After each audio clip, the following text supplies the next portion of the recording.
Hello, Meade County. Welcome back for this week's episode of the Coach Larry Mofield Show. Um, we're going to be taking a look at week 2 of Meade County against E-Town, and then looking forward to this Friday with Apollo. Coach Mofield, thanks for joining us again and taking the time to do this. Chad, I appreciate it. Anytime we can get positive things about these young men. When you and I talked about this, and I said I'm willing to do it because if we can promote these young men in our program, that's what it's all about. Everybody wants to win on Friday night, and it's good to win. We felt good about last week's win, but win or lose, these kids are still here working their rear ends off, and I think sometimes people lose sight of that. Sometimes when you don't have success, we have a tendency to get down on the kids. But I'm telling you, these kids are great. They're fun to coach. And, every year is rewarding because you get a chance to work with them. And I've been doing this for a long time, but I still learn a lot from these young men. And so I'm excited about the group of kids we got this year, and I appreciate you doing this. Oh, absolutely, absolutely. You've got a great thing going here, and we love our Greenway football. We'll kind of take a look at last week, and in last week's show we kind of talked about possibly being banged up, and you said, yeah, we are, but we don't make excuses. And we came out, for those of us that didn't know what was going on behind the scenes, we came out Friday night, and well, first of all, it was a fiasco just to get on the field, wasn't it? Yeah, it was. I mean, it was, and I talked to a couple of reporters after the game, and the first thing I said, hats off to the kids, because first of all, leading up to the game, the temperatures were terrible last week. So we had to change our practice schedule. We went in the mornings 3 days. Monday, we went in the evening because it's a lighter day and it wasn't as hot. It was still probably lower 90s. And then as the week went on, it got worse. So we went in the morning. So credit to our kids. I'd say our attendance was 98, 99%. Had a few miss. We knew that. So they handled that really, really well. Then we pushed the game back to 8:30, knowing because the heat was going to be bad. Well, we kind of got through that, even though it was going to be right there on the border of us being able to warm up, because we usually warm up an hour before the game. Then the lightning rose in. Well, E-Town hung around. Of course, we were here, and I think people were getting antsy. We didn't know when the game was going to start either. It wasn't like we had some secret that we were holding from everybody, because obviously we want all the fans to stay here. We don't want them to go home. We really are grateful that they came. And a lot of them stayed. I understand some people can't stay that late, but we weren't keeping a secret. After each lightning flash or strike, whatever you call it, you're supposed to wait 30 minutes. Now, there is a radius of so many miles that once it's out of that radius, you can go on. And so anyway, our two trainers, Chad Witzel was our trainer last Friday night, and Miss Carol George, who does an outstanding job. She's head of all the trainers of Baptist East in our area. She's phenomenal. And the decision kind of falls on them. And that's what I tell them. When those decisions come, I give way to the trainer, because we won't do what's best for the kids. Well, anyway, we finally got it in. We played. I thought our kids came out a little slow, but then it didn't take them long to pick it up. I think our kids wanted to play. So anyway, we played, and we had a good game. We were fortunate to get a win. So even when it was over at 12:40, 12:45, we really didn't know what time it was because we were so ecstatic about getting a win. Well, I went down to the Henderson game the week before, which logistically it was 2 o'clock before you got back at the earliest, because you're 2 hours down there. Right. Then had the home game, and that's the way it went. And we kind of wondered if they, that's a long time. You get all that adrenaline going, and then you keep getting pushed back. And kind of a funny side note to that was, Coach Kirk said last week, if we won, maybe this is a new way for us to think about practice, because we practiced for an hour and 20 minutes and we were able to win the game.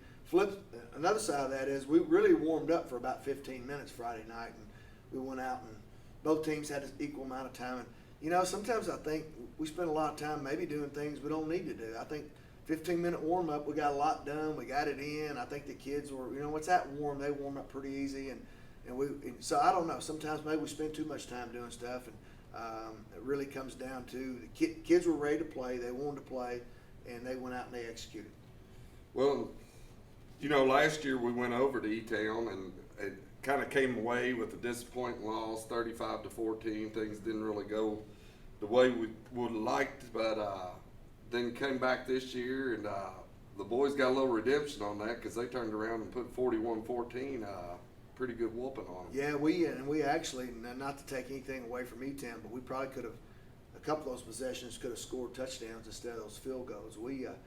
I think the defining moment for me was probably that drive in the third quarter. Sometimes we come out, it's 17-7 at half.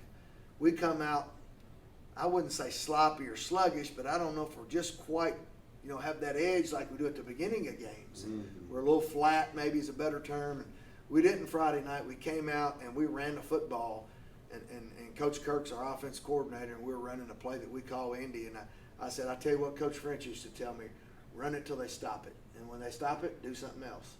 So basically that's what I told Coach Kirk. I said, run it till they stop it. And then we had sucked them in enough on the play action where we were able to go over top and throw a little pass there. I think we scored on that. But, yeah, our run game was working.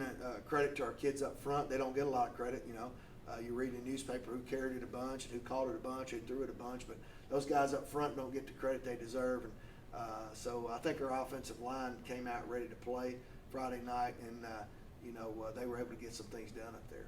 Well, I'm glad you mentioned that because I was thinking the same thing.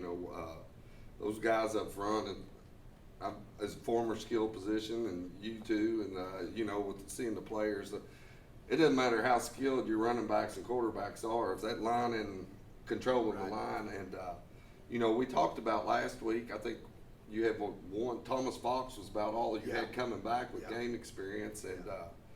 Boy, they really stepped in there. I think Cruz Redmond ends up with, 122 yards rushing. And you've got one of the really remarkable things, and you might hit on this too, is, all of their play, but then, that center position that's your anchor point. If you can't get that exchange right, and kind of talk about that center y'all got this year. Jesse Bevan's a sophomore, and he's stepped right in there. And he's done an outstanding job. Backer Robinson's a sophomore who's right beside him. So you got two sophomores starting in 6A football.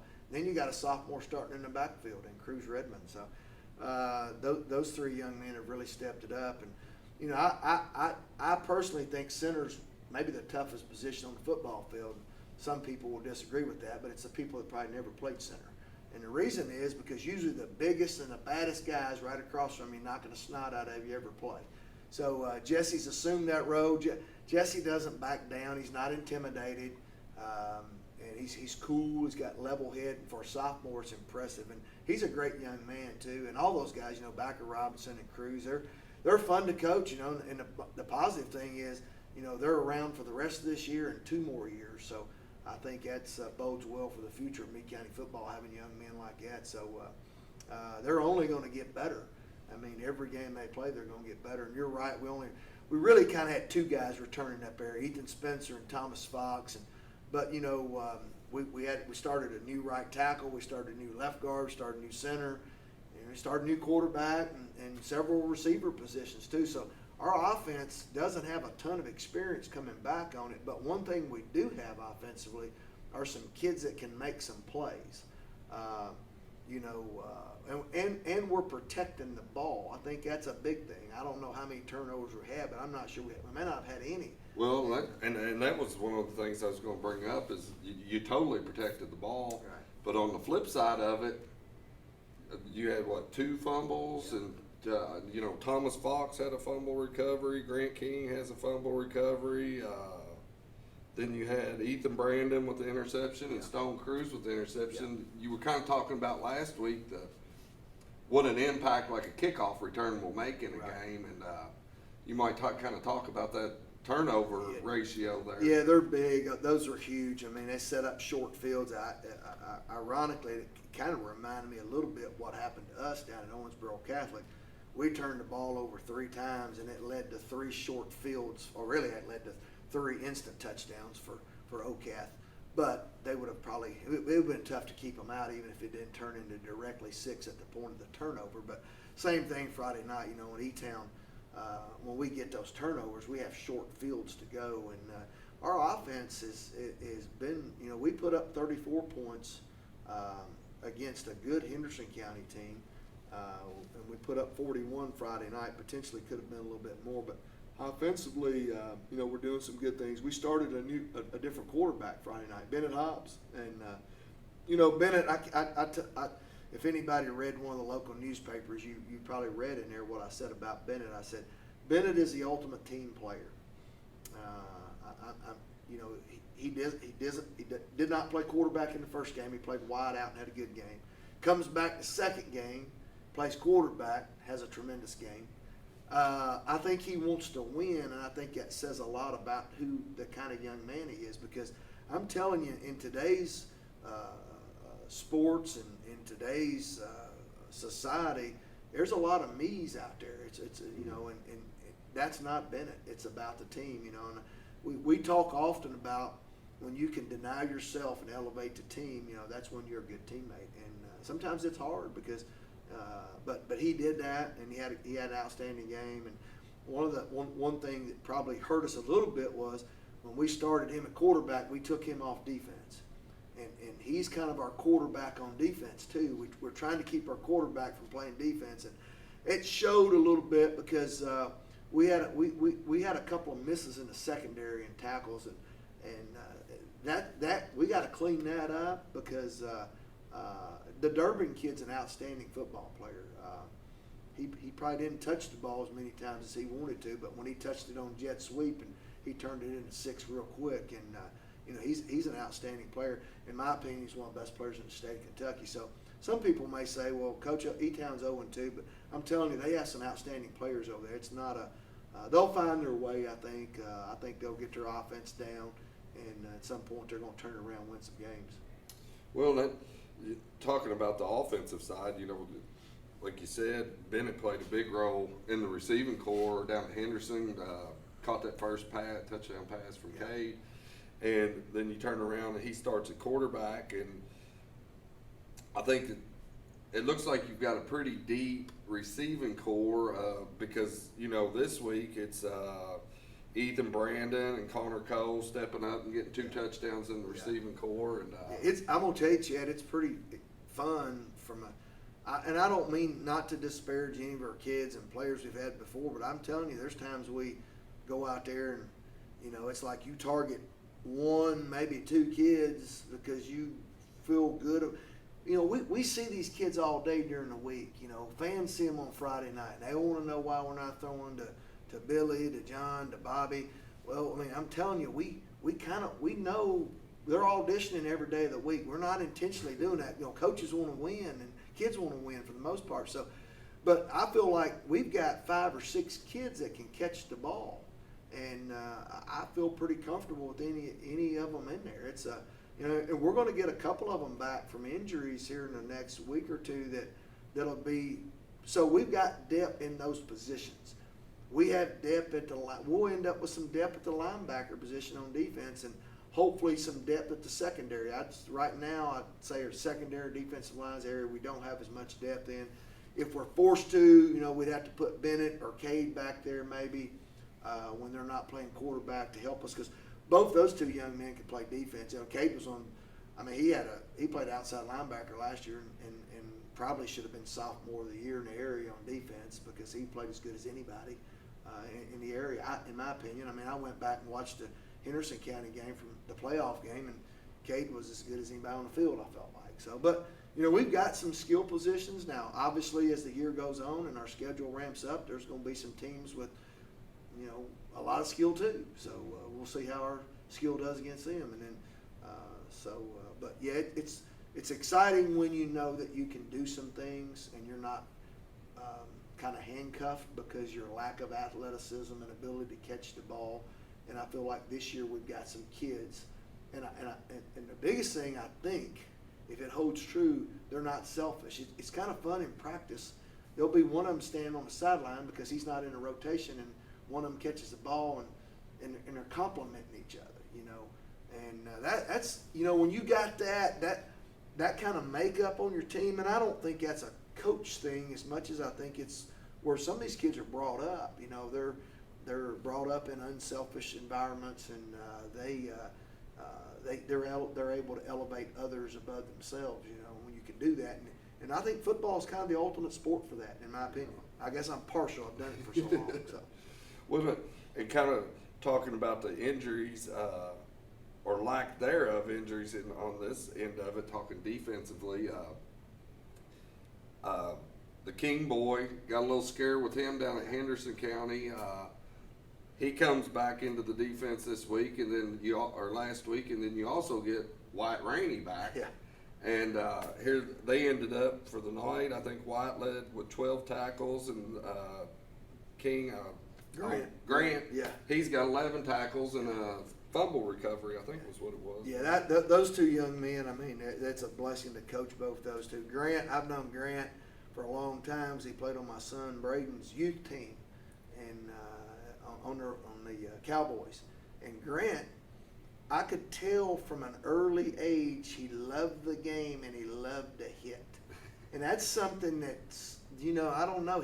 I could just see it because when we were coaching the youth league, I told him, I said, keep your helmet up, keep your face up, because he loved to hit. And he'd lead with his head, and I think it's just because he's so aggressive. Well, you're right. We had a little scare with him week 1. We were concerned that he may have had a lower leg injury that could have kept him out for a while, but it ended up being more of a bruise. He came back and really week 2 had a tremendous game. He's a great kid, comes from a good family, and he wants to please. He's also he's very coachable, and he wants to win. And he's another kid that he could play some offense too. I mean, I think right now we're able to rest him a little bit on offense because we've got some kids in those spots, and so he can devote a lot of his time defensively. So he had a heck of a game last week against E-Town. And Wyatt Rainey, Wyatt had a setback in the spring. We didn't even know if he'd play this year. I mean, in fact, we kind of went into the summer thinking that he and part of us was like, hey, we know we got him for 2 years after this year. But then I told Wyatt, and I'm sure I wasn't the only one, but when he sustained his setback, his injury, I told him, I said, there's one thing that the doctors can't predict. They're going to give you the medical diagnosis, and they're going to tell you what the possibilities and probabilities are of you playing, because that's their job. But the human spirit and human determination, they can't put a timetable on. They can't. There's no way to measure that. And Wyatt's determination is off the chart, and his work ethic's off the chart. So when he got the news he was coming back, it didn't surprise me, but just because of who he is, Now, obviously, there's some other factors in there. I'm not going to discount some factors that I believe helped him too, but just his spirit and desire and determination, and I think his positive attitude. I think he probably was a little down at first, but I think, he didn't stay down, and that's another thing I think playing football lends itself to. I mean, a kid like Wyatt, he's been in tough situations before on the football field. He goes out there, something happens to him. Well, if he drops his head, he's going to drop it for a few seconds, and then that's it. And he's done with it. He's ready to move on. He's ready to focus on the task. That's what got him back. I think that's part of what got him back. So, yeah, him coming back is huge for our defense. Eventually, if everything goes well, we may work him back into some offense too. But right now, we want to start him slow. Yeah, and I guess it wouldn't be right to not talk about some of our seniors, and we've already talked about Bennett, but we were talking about Cruz having a great night running for 126 yards, but his brother Stone, which is a senior, had a great night. He had 5 carries, 3 of which are touchdowns, and then on defense he had a big interception. It's kind of funny, on one of those touchdowns, we had to take Cruz out. I don't know if we got blood on him or something. He came out of the game, and then the next play, Stone gets a carry and scores. Cruz kind of said, happens to me again, So the good thing is those two can go home and fuss about it stuff. Because that happened down in Hart County too, didn't it? Yeah, but Stone's been an outstanding player. There's a nice article about him in a local paper a couple weeks ago that they came over and did. It was exciting to see our kids get some notoriety and publicity, and then I think he played well. I think Ethan Brandon's been playing well too. Ethan Brandon's a senior that's battled through some physical some injuries the last couple of years, but he's gotten off to a hot start for us. He's another one of those wide out slots, secondary, that's made some plays. So yeah, we don't have a lot of seniors, Chad, but it kind of reminds me a little bit of last year. There's not a lot of them, but the ones we have are very impactful. Contributed. And, well, I was going to say, Ethan Brandon also had a big momentum shift there in the first half, getting that first interception on defense. Yeah, he's I'd say a baller maybe. He kind of has got some savvy. He knows where to be, and he's pretty coachable. He's not afraid to stick his nose in there either. I mean, when one of these big old backs is barreling down the field, he's not afraid to stick it in there. So Aiden Malay's been another senior that played really well for us in the first game. It's going to be out for maybe a little while, but man, Aiden's another one. He's a tough son of a gun. I mean, he's not afraid to come up there and smack you in. And that people talk about size in football. I don't know exactly how much Aiden weighs, but now he is pretty strong for size. But man, he comes in, he hits you, and he's not very big. I mean, and he's able to compete in 6A football at a pretty dang high level. And but anyway, yeah, we got some impactful seniors. We're fortunate. And I guess the last thing I've got on the game before we move on, unless you have something, is talk about the guy that had a good night but may really come back to help us in future situations was Nolan Poole. He had his 5 extra point, kicking his extra points, but then got a chance to kick 2 field goals, and especially as we get into some of these district games, that having a good field goal kicker could come in real handy. Yeah, he's got a lot of potential. We challenged him this summer to go to some camps. Kickers at the high school level, really at all levels, they're kind of on their own a lot. Most people don't have a kicking coach. They have a special teams coach. They don't have just a guy that works with kickers. So kicker's a little bit like you got to go out and kind of do some stuff on your own. I think he did that. Obviously, I think his number one sport is soccer, and he's a good soccer player. But we're able to get him some over here, and if we can get him to start getting that thing closer to the end zone, I think down the road that's going to be huge. I think he's got a strong enough leg, at some point to kick 40, 50-yard field goals, but he's got to continue to work at it. We don't get him as much as we'd like. But, yeah, you're right. That's the reason in one or two of those situations we probably could have gone for it. But I think more importantly, you got to look down. At one point, we're going to need those. Yeah. So you need to put him in the fire, let him get in there and kick them, and he did a good Everybody job. Hollering and screaming. And Coach Trotter does a great job. I think I've said this before with our special teams. Doesn't get the time that he needs, always gets the short end of the stick, has to deal with the revolving door, because what happens when a kid gets tired that plays both ways, the first thing you want to come out on is the punt team or the kickoff team. And he has to, get a guy in there that may not quite be ready to play yet, but he's going to have to go in there and play a couple of plays because somebody needs a break, So, and he handles it well. Coach Trotter's got a good demeanor for that, and he's done a good job in that area for us. Okay. Well, so, after that heartbreaker down at Henderson, came back this past week, had a big win. Maybe talk about what we're looking at for this Friday against Apollo, getting the boys refocused to go against the Apollo team that's we're no strangers. No, we haven't had a lot of success against them. In fact, Chad, kind of one thing I've talked a lot about to the kids is last year we got beat 55-54. 54 points wasn't enough to beat them. So this year, we've got to come out, we got to play 48 minutes. And we got to play hard. They have some players. Their quarterback's a young kid. He's a sophomore, but he can throw it, but he can also tuck it and run. That gave us some problems last year. They're aggressive on defense. They play a 3-4 on defense. They like to bring their outside linebacker some. They got a safety that's pretty good, an inside linebacker that's pretty good. So they'll present us with some problems. But, I think for us, Apollo's the next game, and it's the most important game on schedule because it's the next game. It's Friday night, but we have to continue to get better. We can't live on what we did at E-Town. We're gonna. This, and I think most fans that know a little about football know that our schedule continues to get difficult. You know, it doesn't get any easier. So Apollo presents a problem. They're 0-2, but you know they played Owensboro Catholic, and we played Owensboro Catholic, and you know Owensboro Catholic's a good football team. In fact, they got maybe all the quarterback who's Mr. Football in the state of Kentucky at some point. He's really good, the Atwell kid. So they're no slouch. McCracken County beat Apollo. They're no slouch. So sometimes an 0-2 record is deceptive. Apollo's better than their record. Coach Edge does a great job coaching.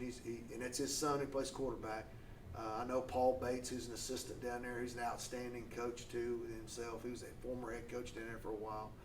They'll be ready to play. They'll be excited, and I think you know there's no Apollo team that's going to come up here and lay down for Meade County.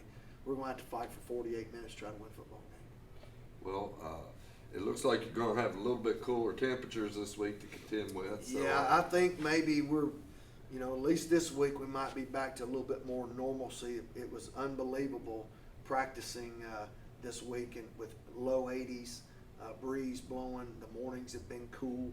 I think next week holds a little bit warmer, but we try to focus on now. You know, we'll take care of now, and then we'll worry about next week when next week comes. But we're looking forward to the game with Apollo, and we tell our kids it's another opportunity.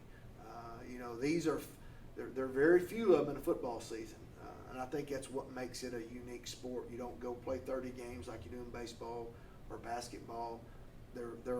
You're guaranteed 11 regular season or 10 regular season and 1 playoff game and 2 scrimmages. So that's 13 opportunities you got. Now you could get more, but you're not. You know, that's it. You know, unless you earn yourself more. So anyway, each one of them are precious. And once the season starts, I told the kids as soon as we scrimmaged OCAT, I said this is going to be, next thing you know, it'll be November, December. Let's don't live in regret land saying what if we could have done this, you know. And this bunch of young men so far have been very fun to coach. I mean, they show up, they work, they seem to like each other. There seems to be a good chemistry on the team, and we've had some guys step in and do some things that, you know, I think Tyler Smallwood's another senior I didn't mention. I think Jacob Adams, and you know, those 2 young men are not young men at the beginning of the year. We would say, hey, you're going to be maybe starting, but they did. They've started. Jacob Adams started against Henderson County. Tyler Smallwood started, and they're contributing on this football team now. And you need guys. You're going to need them sometimes to start. Sometimes you'll need them as backups. But biggest thing is we need them. We need all 50 guys that are on this football team. Yeah. Well, we wish you the best of luck Friday night. I appreciate it, Chet. And again, thanks for your coverage. Oh, well, we appreciate you taking the time, and we encourage everybody, make sure you get down here to Death Valley, Hamilton Field on Friday night, and support our Meade County Green Waves as they go out on the field against Apollo, and hopefully make it 2 straight victories here before they go back out on the road. Thank you all for joining us.